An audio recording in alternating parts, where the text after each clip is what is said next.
Imaginez-vous face à un guerrier colossal, mesurant près de 3 mètres de hauteur, couvert d'une armure de bronze scintillante, qui défie toute votre nation de l'affronter. C'est Goliath, le géant qui a terrorisé Israël pendant 40 jours. Mais ce que beaucoup ignorent, c'est que cette histoire va bien au-delà d'un simple duel entre David et Goliath. Qui étaient ces géants? Étaient-ils les descendants d'une race mystérieuse et ancienne, comme les Néphilim mentionnés dans la Bible? Et quelle est la véritable signification de ce combat épique? Restez avec moi jusqu'à la fin de cette vidéo, car nous allons dévoiler les secrets cachés derrière cette histoire fascinante qui changera complètement votre vision des géants bibliques et de la bataille qui a marqué l'histoire d'Israël. Pour mieux comprendre la figure de Goliath, le géant philistin, nous devons imaginer un scénario de pur affrontement et d'intimidation. Goliath est décrit dans la Bible comme un guerrier gigantesque, mesurant près de 3 mètres de hauteur, ce qui est une taille surprenante même pour les normes actuelles. La simple mention de sa taille nous donne un indice de l'impact visuel qu'il aurait eu sur le champ de bataille. Un homme aussi grand qu'un petit arbre, imposant et dominateur. Pour les anciens Israélites, qui voyaient rarement quelqu'un d'aussi grand, Goliath serait l'incarnation de la peur et de l'invincibilité. Mais ce qui rendait Goliath encore plus impressionnant, ce n'était pas seulement sa taille. Il était entièrement équipé d'une armure de bronze scintillante, qui non seulement reflétait le soleil, aveuglant et désorientant ses adversaires, mais offrait également une protection presque impénétrable. Goliath portait un casque de bronze qui couvrait toute sa tête, le protégeant des coups mortels et augmentant son apparence formidable. Une cuirasse de plaques de métal superposées couvrait son torse et ses épaules, renforçant encore plus sa défense contre les attaques. Cette armure était si lourde que seule une personne d'une force exceptionnelle pouvait la porter. Sur ses jambes, Goliath avait des protège-tibias en bronze, le protégeant des attaques basses et garantissant qu'il reste invulnérable à une distance rapprochée. Chaque pièce de son armure était un chef-d'œuvre d'ingénierie militaire pour l'époque, conçu pour intimider et protéger au maximum. De plus, Goliath portait une lance dont la description est aussi impressionnante que le guerrier lui-même. Le manche de la lance était comparé à un travers de tisserand, épais et robuste, indiquant qu'il était fait pour être tenu par quelqu'un doté d'une force extraordinaire. La pointe de la lance, faite de fer, était extrêmement lourde, tellement que pour une personne ordinaire, il serait difficile de la soulever, encore moins de la lancer avec précision et force. Cela montre que Goliath n'était pas seulement un grand homme, il était aussi un guerrier entraîné, habitué à utiliser sa force et sa taille à son avantage au combat. La présence de Goliath sur le champ de bataille n'était pas seulement une question de force physique, c'était un test psychologique. Imaginez que vous êtes un soldat israélite, regardant ce géant couvert de métal, sachant qu'il défie quelqu'un de l'affronter dans un combat mortel. C'est un test de courage et une façon de manipuler la peur de l'ennemi. Goliath savait que sa simple présence suffisait à provoquer la terreur, et il utilisait cela à son avantage. À chaque pas qu'il faisait, le bruit de son armure de bronze résonnait, créant une atmosphère de terreur et d'anticipation. Personne ne voulait être celui qui affronterait Goliath, car il semblait être invincible, une force imparable. Explorons maintenant le concept de combat représentatif que Goliath a introduit, quelque chose qui est fondamental pour comprendre le contexte de la bataille entre les Philistins et les Israélites. Le combat représentatif était une pratique relativement courante dans l'Antiquité, surtout entre nations et armées, cherchant à minimiser l'effusion de sang et à éviter une bataille à grande échelle. L'idée de base était simple. Au lieu de mettre tous les soldats sur le champ de bataille, chaque camp choisissait un champion, un seul guerrier, pour se battre au nom de son peuple. Le résultat du combat entre ces deux guerriers déciderait du destin des deux nations impliquées. Lorsque Goliath, un géant notoirement fort et bien armé, s'est présenté comme le champion des Philistins, il ne montrait pas seulement sa supériorité physique, mais lançait également un défi direct au courage et à la foi des Israélites. Il disait essentiellement « Je suis si fort et puissant que je peux résoudre cette guerre tout seul. Qui parmi vous est assez courageux pour m'affronter ?» Goliath n'a pas fait cela une seule fois. Il a répété le défi pendant 40 jours, matin et soir. Imaginez la pression que cela a mis sur l'armée israélite. Chaque matin, chaque soir, ils entendaient le rugissement de Goliath, les défiant, les insultant et, plus important encore, défiant le Dieu d'Israël lui-même.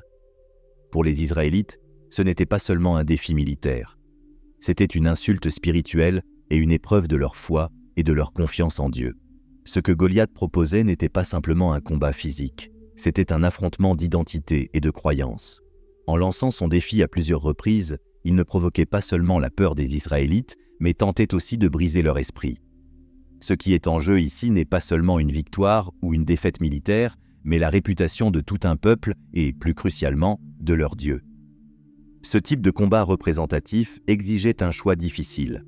Si un Israélite acceptait le défi et perdait, son échec signifierait la défaite de toute la nation et la soumission à l'ennemi.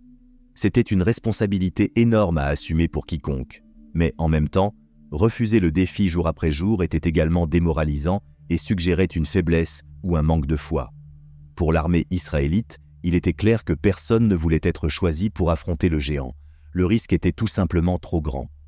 D'un autre côté, ce que faisait Goliath n'était pas seulement un mouvement stratégique pour éviter une guerre sanglante, c'était un acte de pure arrogance.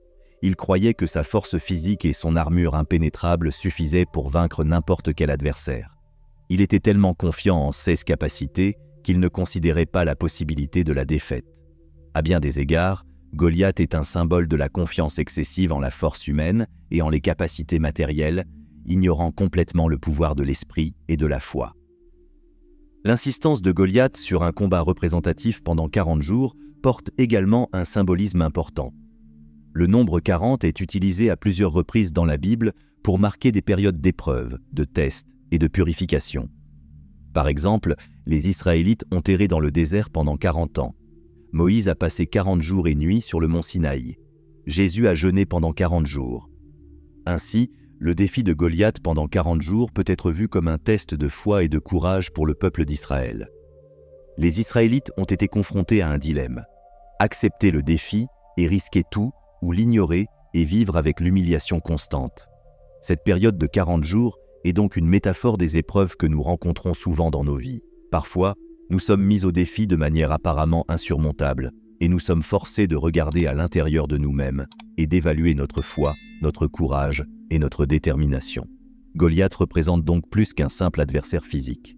Il est la personnification des défis qui semblent impossibles à surmonter, des situations qui testent notre courage et notre foi jusqu'à la limite. Il nous rappelle que, dans des moments de grands défis, nous sommes forcés de confronter nos propres limites et de découvrir où réside réellement notre force. C'est précisément dans ce contexte que l'histoire de David et Goliath prend tout son sens. David n'a pas été intimidé par la taille de Goliath ou par l'apparente invincibilité du géant. Au lieu de cela, il a vu le défi comme une opportunité de démontrer sa foi et sa confiance en Dieu.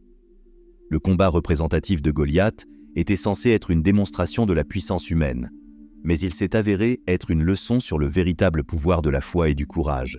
Ainsi, le défi de Goliath n'était pas seulement une question de savoir qui était physiquement le plus fort, mais de savoir qui avait la plus grande foi et confiance en Dieu. C'est l'essence même du combat représentatif proposé par Goliath, et c'est pourquoi l'histoire de David et Goliath résonne si profondément encore aujourd'hui. Elle nous rappelle que, peu importe la grandeur du défi auquel nous faisons face, avec foi et courage, nous pouvons le surmonter. Comprenons maintenant un peu plus David, le jeune berger qui est devenu le protagoniste inattendu de cette histoire épique. Alors que Goliath défiait Israël et terrorisait les soldats israélites avec sa stature imposante et sa confiance démesurée, David était loin du champ de bataille, s'occupant des moutons de son père. Il était le plus jeune fils de Jessé et, en raison de sa jeunesse, il ne faisait pas partie de l'armée d'Israël. Au lieu de cela, il jouait le rôle humble et souvent solitaire de berger. Ce détail est important car il en dit long sur le caractère et l'expérience de David avant son fameux combat avec Goliath. La vie de berger était une vie de vigilance constante et d'affrontement avec des dangers inattendus, comme les lions et les ours qui pouvaient attaquer le troupeau.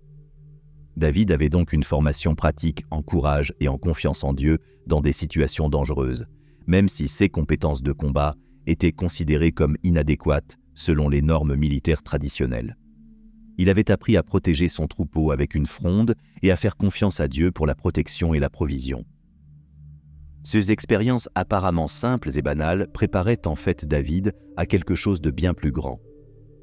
David a été envoyé au champ de bataille par son père, Jessé, avec une tâche simple et apparemment insignifiante, apporter des provisions à ses frères aînés qui étaient dans l'armée et ramener des nouvelles d'eux. Cette mission montre que, aux yeux de sa famille, David n'était qu'un aide, un messager. Il n'était pas considéré comme quelqu'un qui participerait à la bataille, mais comme quelqu'un qui était là pour servir. Cependant, Cette situation ordinaire s'est rapidement transformée en un moment décisif. En arrivant au camp israélite, David a été témoin de quelque chose qui a changé le cours de sa vie et de l'histoire d'Israël. Il a entendu le défi de Goliath. Imaginez le contraste.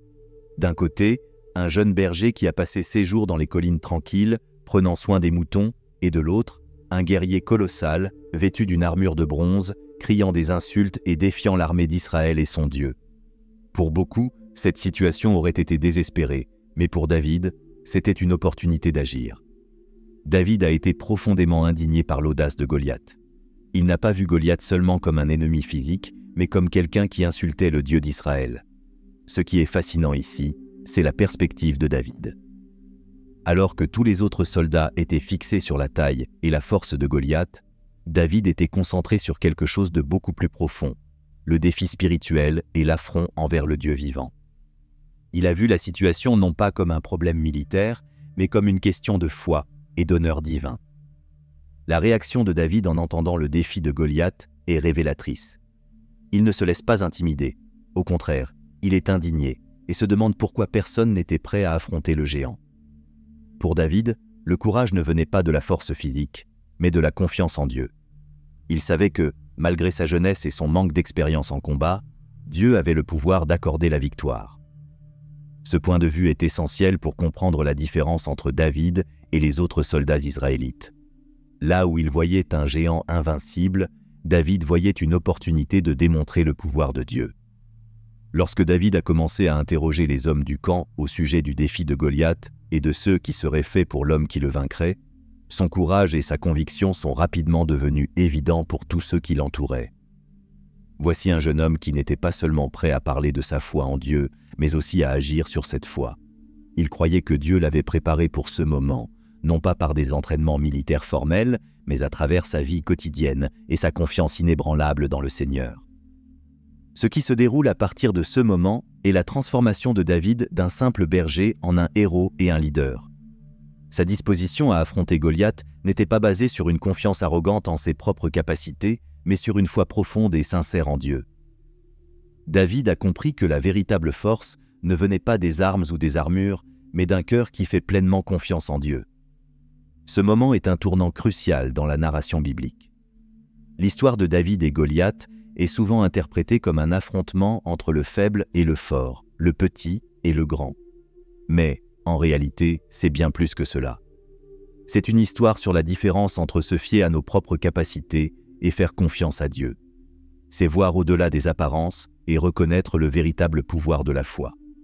David, le jeune berger, nous enseigne que peu importe à quel point notre position peut sembler petite ou insignifiante, quand nous agissons avec foi et courage, nous pouvons affronter les plus grands défis et les surmonter.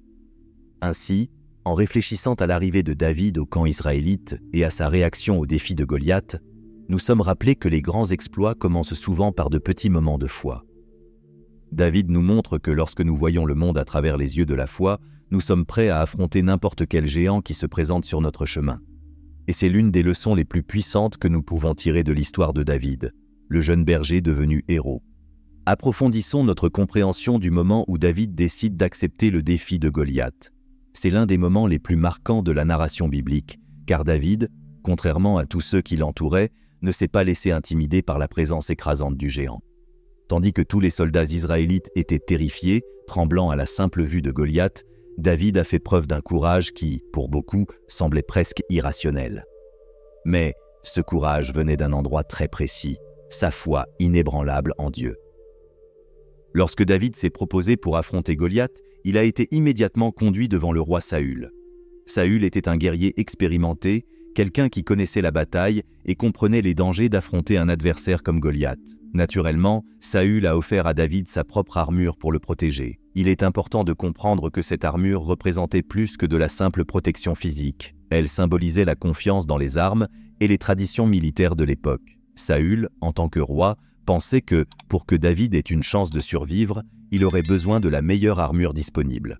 Cependant, David, en essayant l'armure de Saül, s'est rendu compte qu'il ne pouvait pas la porter.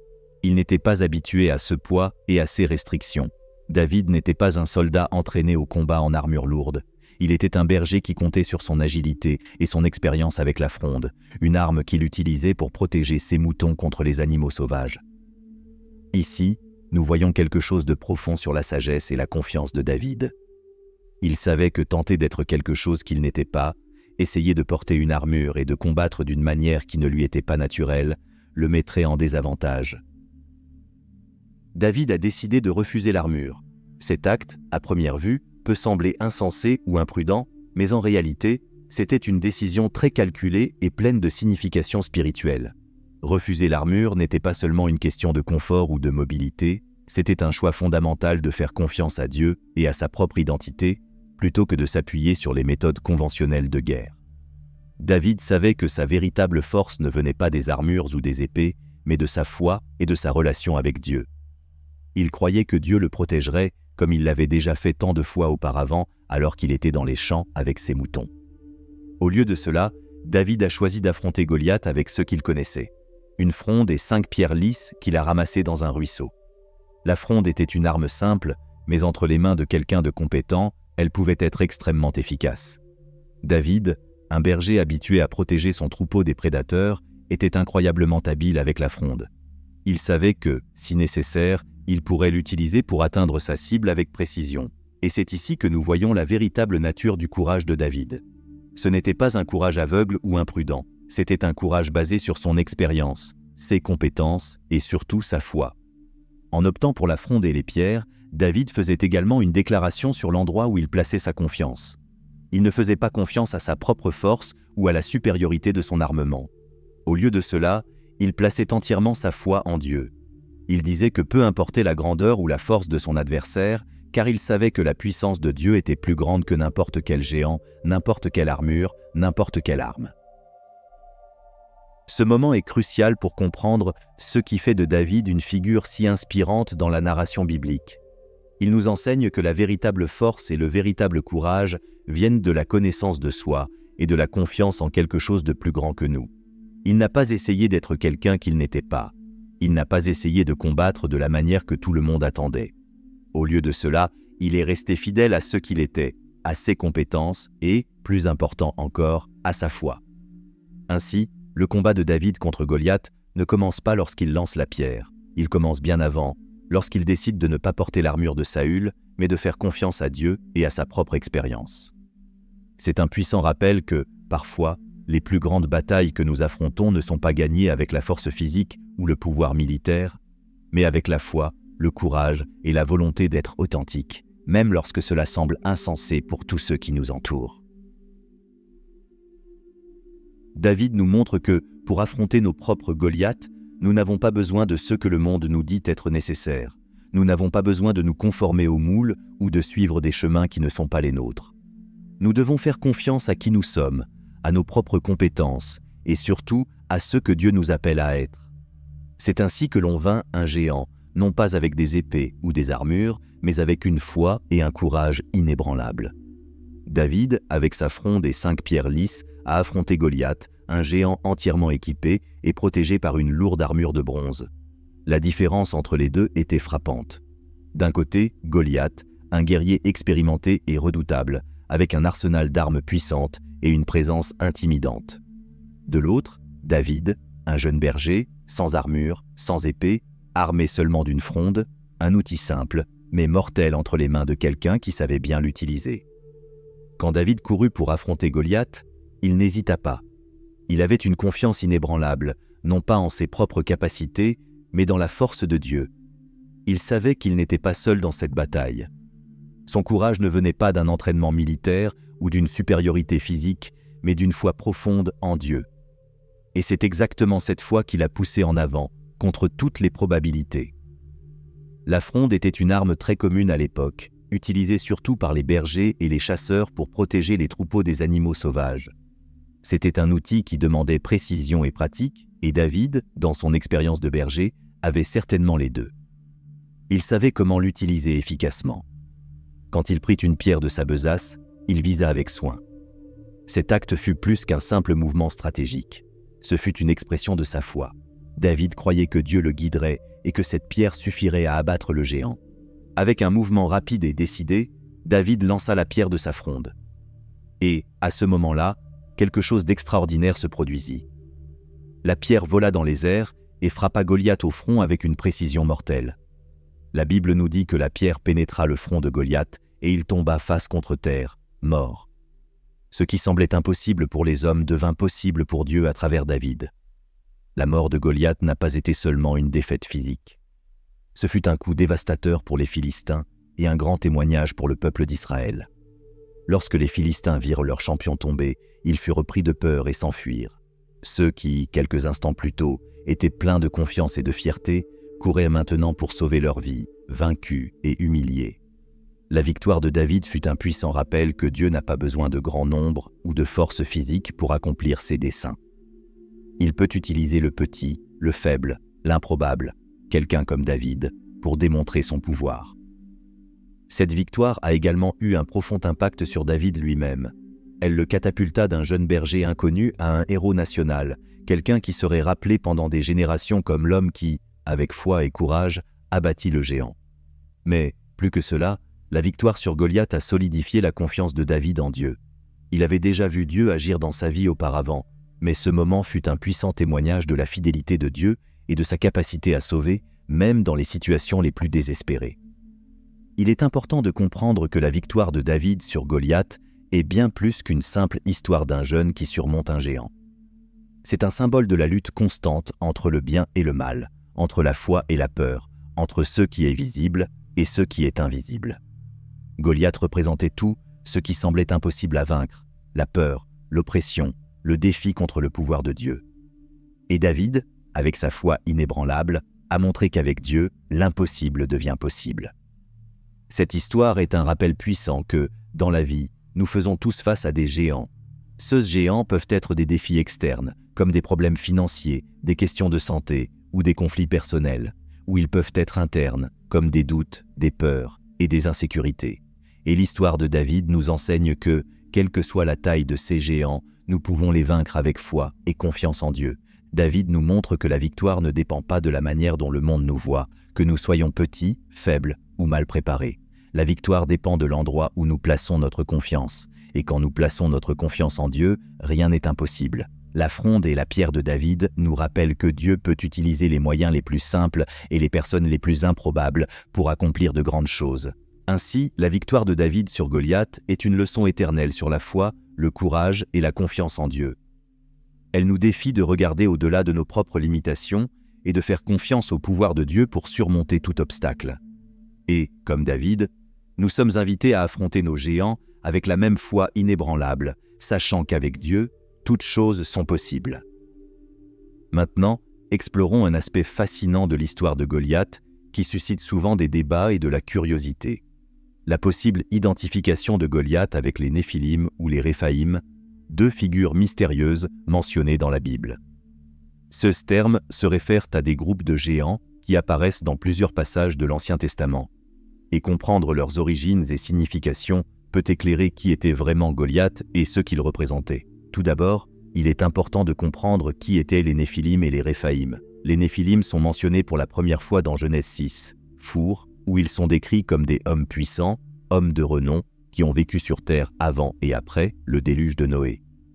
Le mot Néphilim est souvent traduit par géant et, dans certaines interprétations, est associé à des êtres d'origine mixte, résultat de l'union entre les fils de Dieu et les filles des hommes. Cette interprétation suggère que les Néphilim avaient une origine semi-divine, ce qui les rendait exceptionnels en termes de force et de stature. D'un autre côté, les Réphaïm sont mentionnés dans plusieurs passages, comme dans Deutéronome et Josué, et sont décrits comme un groupe de géants qui habitèrent la terre de Canaan avant l'arrivée des Israélites. Tout comme les Néphilim, les Réphaïm étaient connus pour leur grande stature et leur force. Il existe un chevauchement intéressant entre les Néphilim et les Réphaïm, et certains chercheurs suggèrent que les deux groupes peuvent en fait être liés, ou même le même groupe connu sous différents noms à différentes époques et contextes. Quand nous parlons de Goliath, il est souvent décrit comme un descendant des Réphaïm, surtout en raison de sa connexion avec la ville de Gath, l'une des villes des Philistins, qui était connue comme un refuge pour les géants après la conquête israélite de la terre promise. La Bible mentionne que Goliath avait des frères également grands et puissants, ce qui suggère qu'il faisait partie d'une lignée de géants remontant à des temps anciens, peut être lié aux Réphaïm. La liaison entre Goliath et les Néphilim vient de la compréhension que les Néphilim, ou du moins le concept de géants dans la Bible, ont survécu d'une manière ou d'une autre au déluge et ont réapparu sous la forme de tribus de géants comme les Réphaïm. Cette continuité est vue par certains comme une preuve que Goliath pourrait être l'un des derniers vestiges des Néphilim ou d'une lignée similaire. Cela ajoute une couche de signification à sa figure. Il n'était pas seulement un guerrier ordinaire, mais quelqu'un qui portait en lui l'héritage des anciens géants, ces êtres semi-divins qui furent autrefois un symbole de rébellion et de violence sur terre. Pourquoi est-ce important pour comprendre l'histoire de David et Goliath? Parce que, si nous considérons Goliath comme un descendant des Néphilim ou des Réphaïm, sa figure devient plus qu'un simple adversaire physique. Il devient un symbole du mal et de l'opposition à Dieu et à son peuple. Les Néphilim, étant le produit d'une union qui n'était pas voulue par Dieu, représentent la corruption et la tentative de déformer le plan divin. Goliath, alors, devient une personnification de cette opposition, et sa défaite par David est vue comme une victoire non seulement contre un homme, mais contre tout ce qu'il représentait. Cette perspective nous aide aussi à comprendre pourquoi le combat avec Goliath était si significatif pour les Israélites.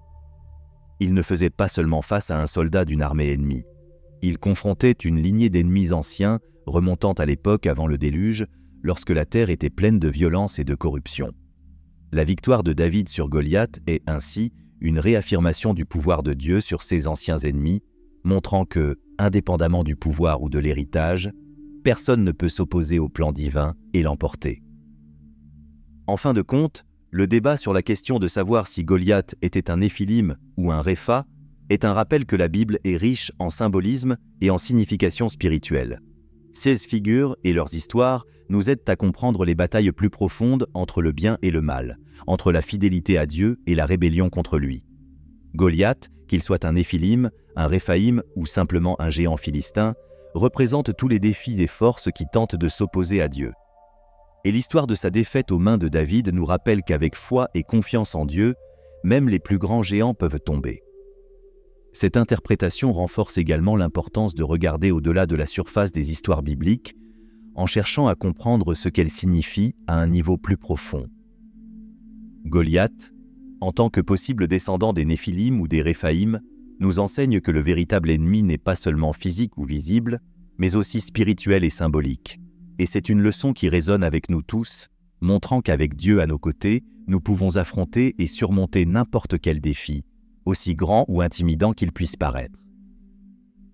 J'espère que vous avez apprécié explorer avec moi la fascinante histoire de David et Goliath et toutes les couches de signification derrière ce combat épique. Cette narration n'est pas seulement celle d'un jeune qui défait un géant, mais celle de la manière dont la foi, le courage et la confiance en Dieu peuvent nous aider à affronter même les plus grands défis de nos vies. Maintenant, j'aimerais connaître votre opinion. Que pensez-vous de l'identification de Goliath en tant que Néphilim ou Réphaïm? Comment cette perspective change-t-elle votre compréhension de l'histoire? Laissez un commentaire ci-dessous pour que nous puissions continuer cette conversation. Si vous avez aimé cette vidéo, n'oubliez pas de donner un like pour soutenir la chaîne. Et si vous n'êtes pas encore abonné, cliquez sur le bouton d'inscription et activez la cloche pour ne manquer aucune des prochaines vidéos. Il y a beaucoup de choses intéressantes à venir et j'adorerais vous avoir ici avec moi dans ce voyage d'apprentissage et de découverte. Merci d'avoir regardé et à la prochaine.